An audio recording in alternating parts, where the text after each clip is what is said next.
Hi hello welcome to my channel. ఈరోజు మనం పిల్లల కోసం క్రాఫ్ట్ చేయబోతున్నాం. ముందుగా A4 షీట్ తీసుకొని పెన్సిల్తో ఒక సర్కిల్ గీయాలి. నేను ఈ సర్కిల్ కోసం ప్లేట్ని యూస్ చేశాను.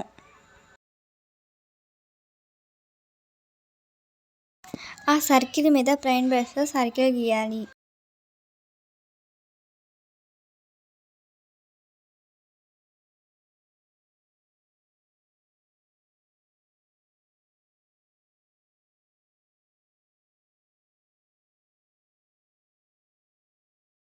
సర్కిల్ లోపల చిన్న చిన్న కొమ్మల్లాగా పెన్సిల్తో డ్రా చేసుకోవాలి.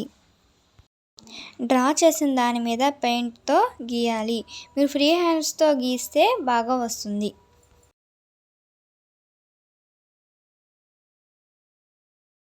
డ్రా చేసిన తర్వాత ఈ విధంగా వస్తుంది. ఫ్లవర్స్ కోసం సగం కట్ చేసిన బెండకాయ తీసుకొని దానిని కలర్లో అద్ది ఈ విధంగా ముద్దలు వేయాలి.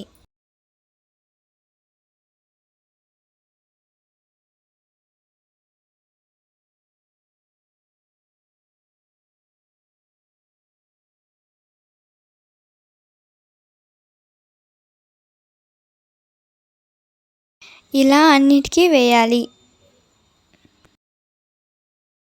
ఇలా అన్నిటికీ వేసిన తర్వాత ఫైనల్ బొమ్మ ఈ విధంగా వస్తుంది. మిగిలిన పేపర్ని కట్ చేసుకోవాలి. Thank you for watching our video.